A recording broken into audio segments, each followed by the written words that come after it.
Hello, hello la communauté, je suis ravie de vous retrouver pour un nouveau partage. J'espère que vous allez tous et toutes bien. Aujourd'hui, j'avais envie de vous parler de continuer le sujet par rapport aux vidéos précédentes sur le plan de la matière, sur notre incarnation physique, notre vie concrète, matérielle, notre aspect physique et notre aspect concret. Et en tant qu'être humain, en fait, notre vie de tous les jours en tant qu'être humain, de parler de notre connexion, le fait quand on est quelqu'un quand on est hyper mental, parce qu'il peut y avoir des personnalités ou des types de caractères comme moi-même qui sont beaucoup connectés à leur mental, et à quoi ça peut donner lieu par rapport à mes ressentis et par rapport à comment moi j'ai vécu les choses jusqu'à présent. Et vous parler un petit peu de l'anxiété, du stress que ça peut amener, et voilà, de vous parler un petit peu de mes ressentis et de mes expériences par rapport à ces sujets. Donc comme j'expliquais, il faut savoir que moi je suis quelqu'un qui a toujours vécu dans mon mental pendant des années sans vraiment c'est seulement maintenant que je pose une conscience là-dessus, que j'ai vécu dans ma tête pendant des années. Et qu'est-ce que ça a amené, le fait de vivre dans ma tête ? Eh bien, je me suis rendu compte que j'avais une personnalité qui était plutôt contrôlante, oui. Le fait d'être connectée à mon mental, j'avais une personnalité contrôlante et assez rigide, une certaine rigidité à l'intérieur de moi parce que j'avais besoin de contrôler les événements, les situations, et quand je ne pouvais pas maîtriser quelque chose, c'est quelque chose qui provoquait beaucoup d'anxiété. Et encore aujourd'hui, le fait de lâcher le contrôle, quand on est quand on est dans ce mental et quand on a ce schéma de contrôle dans nos énergies, et sans jugement de valeur, c'est quelque chose qui est difficile c'est vrai que c'est quelque chose qui met du temps, qui est difficile à faire concrètement, à pratiquer le lâcher prise quand on est une personnalité, quand on a un schéma où on est assez contrôlant. Parce que qu'est-ce qui se passe, qu'est-ce qu'il y a derrière le fait qu'on veut contrôler les choses ?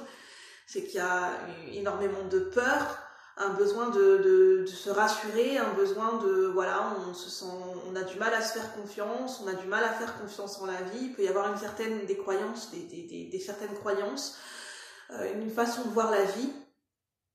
Et c'est vrai que moi, la vie, je l'ai toujours vue comme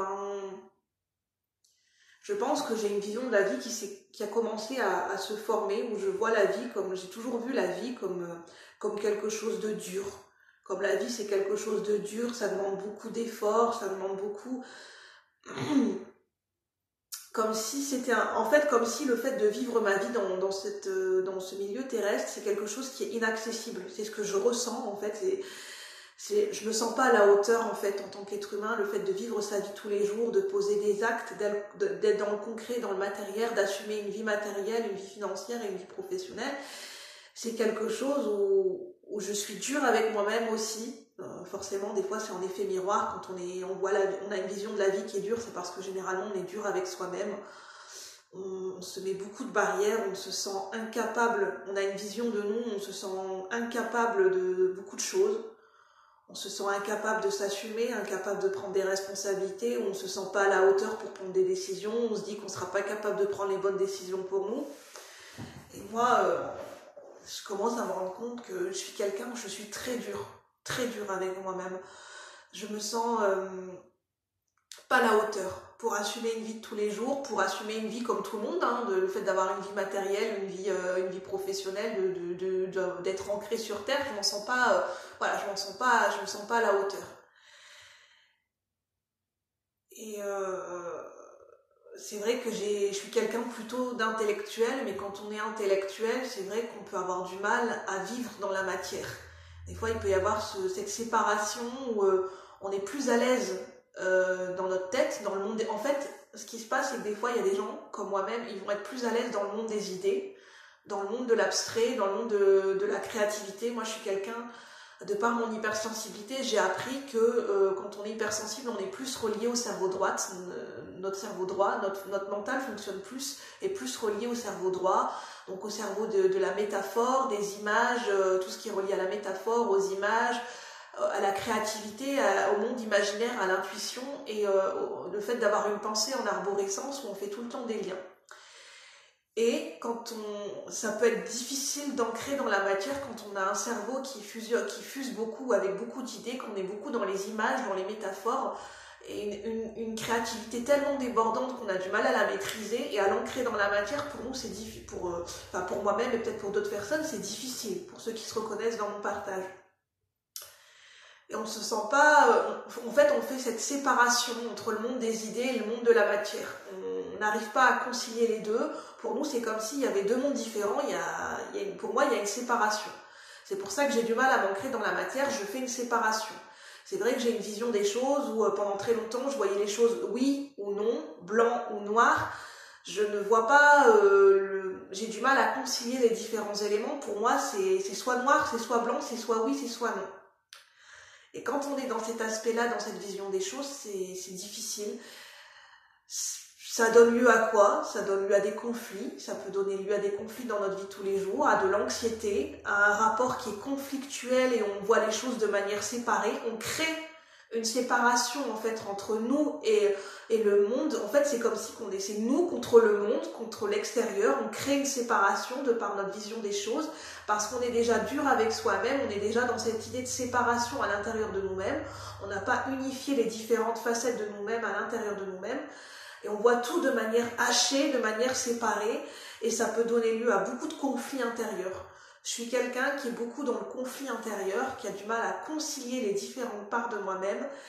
Et c'est vraiment, pour moi, c'est un combat, c'est un long combat et ça va être une grande quête de pouvoir équilibrer les différents aspects à l'intérieur de moi-même et de trouver cette harmonie dans les différents aspects de ma vie, d'équilibrer le spirituel, le matériel, d'équilibrer le mental, le cœur, d'équilibrer le féminin, le masculin sacré. Je sais que pour moi, c'est quelque chose qui va demander beaucoup de temps et qui va demander beaucoup d'endurance et beaucoup de persévérance et qui va me demander beaucoup de force intérieure. Parce que c'est quelque chose qui va être... c'est un mode de fonctionnement que j'ai depuis très longtemps, peut-être même dans des vies antérieures, qui sait. Et en fait, je vois la vie comme un combat, comme quelque chose de dur, où ça demande beaucoup d'efforts, comme le monde de la jungle. Le monde de la matière, je le vois comme le monde de la jungle. C'est pour ça que j'ai tendance à être en mode guerrière. À l'intérieur de moi, je suis rigide parce que je suis en mode guerrière. Je suis en mode rebelle. C'est comme si j'ai ma carapace, j'ai mon bouclier, j'ai mon épée et hop, je suis prête à batailler. Et ça crée... voilà, c'est difficile quand on est tout le temps en mode guerrier. En fait, on a du mal à créer un lien avec notre vie matérielle, notre vie de tous les jours.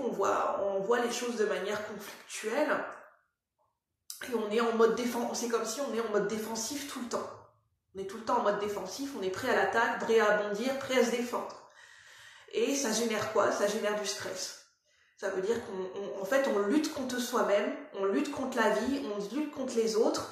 On est en perpétuelle guerre à l'intérieur de nous-mêmes et à l'extérieur de nous-mêmes parce que l'extérieur nous reflète aussi notre intérieur. Et ça donne lieu à du stress, à de l'anxiété parce qu'en fait on lutte, on est en résistance contre les événements de la vie, contre le flux naturel de la vie, on est en lutte perpétuelle. Et c'est ce qui se passe. Moi j'ai été dans du stress et de l'anxiété pendant des années. Ça a commencé très tôt pour moi. J'ai commencé à déclarer du stress vers 22-23 ans. Où ça a été crescendo parce qu'en fait, moi on m'a déclaré que, d'ailleurs j'ai dû faire une psychothérapie pendant des années, j'avais tellement accumulé, tellement de stress et d'anxiété que ça a tout coupé, ça a tout déconnecté à l'intérieur de moi, j'étais incapable de gérer mes émotions, incapable de prendre des décisions, incapable de m'exprimer, les mots ne sortaient pas, même quand ça n'allait pas. Pour verbaliser déjà quand ça va ou quand ça ne va pas, déjà je ne savais même pas à l'intérieur de moi-même comment j'allais et qu'est-ce qui se passait à l'intérieur de moi-même, c'était le black-out total.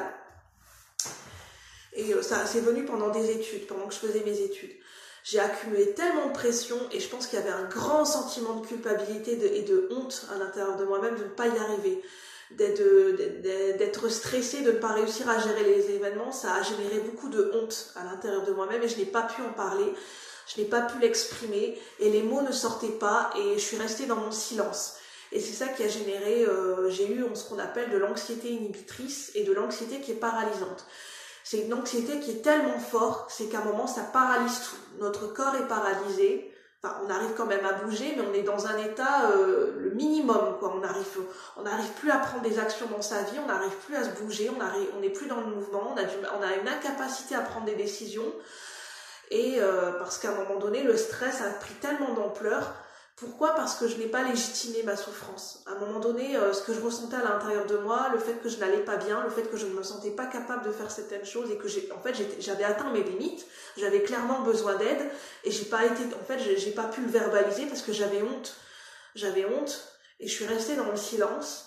Et en fait, à un moment donné, je me suis déconnectée de la réalité, j'ai fui, je me suis complètement déresponsabilisée de ma vie, de mon corps, de mes énergies. Je suis restée complètement, j'étais en état léthargique, faut le savoir. J'étais incapable, et pour retrouver une stabilité, même encore aujourd'hui, ben voilà, ça reste difficile pour moi de trouver une stabilité dans ma vie de tous les jours. Parce que je suis encore confrontée au fait que j'ai du mal à prendre des décisions. C'est extrêmement difficile pour moi de faire des choix dans la vie. Ça donne lieu à beaucoup d'anxiété, d'angoisse, à de la procrastination, à le fait de me remettre en question sans arrêt, à beaucoup de peur et de doute, une difficulté à faire taire mon mental. Et c'est pour ça qu'à l'heure d'aujourd'hui, la vie me fait comprendre que j'ai besoin de m'ancrer dans la matière et j'ai besoin de trouver des solutions pour calmer mon mental.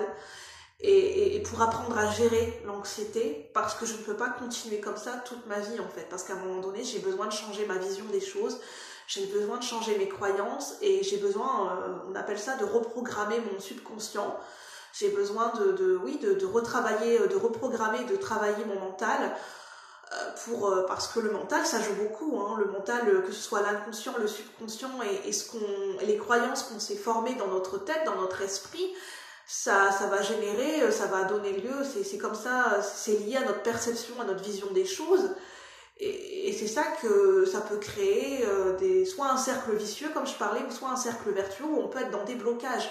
Et c'est ça qu'il y a à reprendre aussi, c'est à réapprendre à comment on fonctionne, réapprendre à vivre, réapprendre à se connaître, changer son mode de fonctionnement, tout petit à petit changer ses habitudes de vie, réapprendre à mieux gérer son mental par la relaxation, par la méditation, par des affirmations positives, par le fait de reprogrammer son subconscient par rapport à l'hypnose par exemple.